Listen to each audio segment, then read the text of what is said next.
नमस्कार, जय हिंद दोस्तों। मैं आपका दोस्त शुभम गिरी आप सभी लोगों का हार्दिक स्वागत करता हूं अपने YouTube channel study with Shubham Giri में।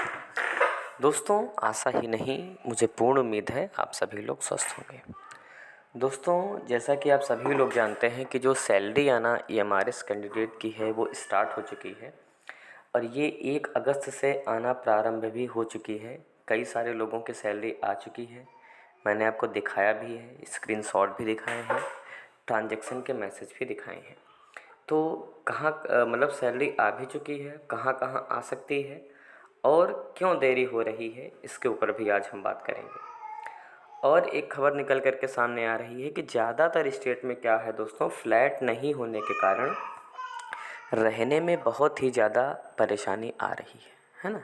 तो चलिए सबसे पहले हम बात कर लेते हैं कि कहाँ रहने में ज़्यादा परेशानी आ रही है। दोस्तों, अभी तक क्या था कि जहाँ भी स्टेट सोसाइटी में EMRS चल रहे थे वहाँ पर संविदा कर्मचारी जो थे वो पढ़ा रहे थे, यानी कि जो जिनको संविदा पे 1 वर्ष के लिए या 2 वर्ष के लिए रखा जा रहा था। कम टीचर्स होते थे और तो वो एडजस्ट हो रहे थे, है ना। अभी क्या है कि पूरा स्टाफ स्कूलों में एकदम से चला गया है और बहुत जगह तो अभी फ्लैट या बिल्डिंग्स बनी ही नहीं है, फंक्शनल ही नहीं है ना। और बहुत जगह तो स्कूल तो हैं मगर बिल्डिंग नहीं है, तो वहाँ पर बहुत सारे लोग रेंट पे रह रहे हैं बाहर रूम लेकर के। और बहुत जगह की स्थिति ये है कि फ्लैट में एक फ्लैट में तीन तीन चार चार लोग जो है शेयर करके रह रहे हैं। यहाँ तक की स्थिति मुझे पता चली है, लोगों ने बताया एक कमरे में 2-2 लोग रह रहे हैं, मजबूर हैं शेयर करने पे।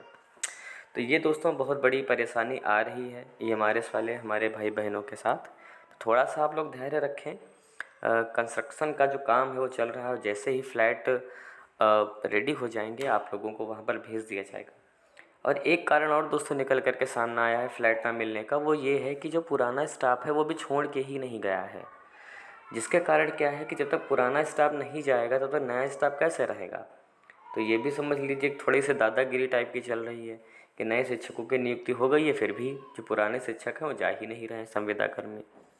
तो वो लोग भी जब चले जाएंगे तो ये जो फ्लैट वाली जो स्थिति ख़राब है वो आपकी जल्दी हो सकती है, ठीक है। बाकी जब तक थोड़ा परेशानी है दोस्तों, मान करके चलिए 1 साल तो परेशानी रहेगी इस सेशन में। अगले सेशन से आपको कोई दिक्कत किसी प्रकार की नहीं होगी। चलिए दोस्तों, अब हम सैलरी को लेकर के आपको अपडेट दे देते हैं।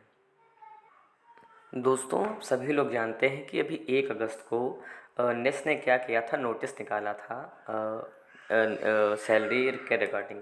और इसमें इन्होंने बताया था कि हिमाचल, सिक्किम, दादरा नगर हवेली और केरल, इन 4 स्टेट की जो सैलरी है वो जारी कर दी गई थी। और इसमें सिर्फ DA और बेसिक ही इंक्लूड था, ठीक है। 2 चीज़ें वो सिर्फ दे रहे थे, DA और बेसिक। और अभी जो मिल रहा है सभी लोगों को दोस्तों वो DA और बेसिक ही मिल रहा है, बाकी कुछ नहीं मिल रहा है, ठीक है। तो अभी आपको सिर्फ इतने से ही काम चलाना पड़ेगा। और अभी राहत की बात यह है कि आपकी सैलरी से किसी प्रकार का कोई डिडक्शन नहीं हो रहा है, यानी जो भी सैलरी आ रही है वो पूरी आपको मिलेगी और सिर्फ DA और बेसिक मिलेगा। जब पूरी सैलरी दोस्तों आएगी तब आपका डिडक्शन के बाद जो बचेगा वो आपकी एक्चुअल सैलरी होगी। और बाकी जगह दोस्तों मैं बता दूं, जो सैलरी आपकी है वो आने वाली है। आज कल भी कई लोगों की सैलरी आई है, लेकिन उन्होंने अपनी पर्सनल डिटेल साझा नहीं की हमारे साथ। प्राइवेसी, राइट टू प्राइवेसी आपका है, आपकी इच्छा है कि आप अपनी पर्सनल जानकारी साझा करते हैं या नहीं साझा करते हैं। कल जैसा कि मुझे पता चला था कि उत्तराखंड में तो कल सैलरी नहीं आई थी, तो आज दोस्तों कर्नाटक, त्रिपुरा, उत्तराखंड यहाँ पर सैलरी आने की पूरी संभावना है, ठीक है। नहीं आज तो अन्य भी जो स्टेट हैं वहाँ भी सैलरी आ सकती है, मगर कर्नाटका, त्रिपुरा, उत्तराखंड की सैलरी आ सकती है। और दोस्तों एक बात मैं आपको बता दूं पहले ही, ये दोस्तों लेट सैलरी क्यों हो रही है, ये लेट सैलरी इसलिए हो रही है क्योंकि कई जगह स्टेट सोसाइटीज़ में, स्कूलों में क्या है, अभी जो अटेंडेंस का जो वर्क चल रहा है, अटेंडेंस सीट जो हर महीने जाती है और उसके बाद सैलरी वो बनती है, वो जो पूर्ण कार्य है वो नहीं हो पा रहा है, नहीं कंप्लीट हो पाया है, जिसके कारण जो सैलरी की जो प्रक्रिया है वो कंप्लीट नहीं हो पा रही है। और एक चीज़ मैं आपको बता दूं, TGT की सैलरी तो दोस्तों जो आ रही है वो 67,350 रुपये आई है, मैंने पहले ही आपको बताया है।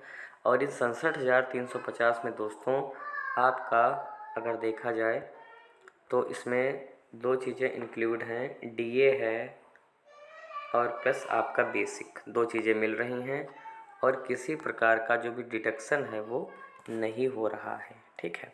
और बाकी भी सैलरी मैंने आपको दिखाई थी कि कितनी क्या सैलरी आ रही है, फिर से एक बार बता देता हूँ। और अगर दोस्तों हम बात करें लेवल 8 यानी पीजीटी की सैलरी की, पीजीटी की सैलरी की दोस्तों अगर हम बात कर लें तो आपका जो लेवल 8 है यानी पीजीटी की जो सैलरी है वो आपकी बन रही है 71,400 रुपये, जिसमें डीए और बेसिक है आपका। लेवल 7 यानी टीजीटी की आपकी 67,350 आ रही है।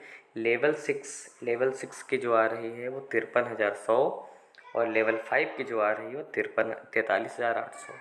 और इसमें सिर्फ डीए और बेसिक है, मैं बताए दे रहा हूँ पहले से, डीए और बेसिक है आपका, और किसी प्रकार का कोई डिडक्शन अभी तक नहीं हुआ है। तो जो स्टेट मैंने अभी आपको बताया, यहाँ पर आज आने की पूरी संभावना है। जिन लोगों की आ चुकी है सैलरी, प्लीज़ कमेंट करके बताइएगा आप किस स्टेट से हो और कहाँ आपकी सैलरी आई है, किस पोस्ट पर है, कितनी सैलरी आई है। आप अपना नाम वगैरह छिपा सकते हैं ताकि हम अपने अन्य दोस्तों के साथ जानकारी साझा कर सकें, ताकि उनकी भी उम्मीद बढ़ जाए और एक हमें अंदाज़ा मिल जाए कि जो सैलरी है कितनी आ रही है और कहाँ कहाँ आना स्टार्ट हो चुकी है। दोस्तों हम लगातार EMRS की भर्ती में शुरू से आपका सपोर्ट कर रहे हैं, हर जानकारी आपके लिए ला करके देते हैं।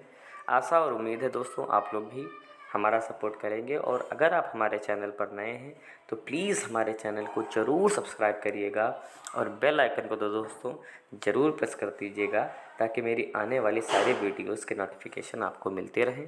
तो आज की वीडियो में बस इतना ही रखते हैं। जैसे ही नई खबर आएगी सैलरी से रिलेटेड तुरंत उपस्थित हो जाएंगे वो नई न्यूज़ लेकर के। तब तक अपना ख्याल रखिएगा और मेरे साथ बोलिए जय हिंद, जय भारत।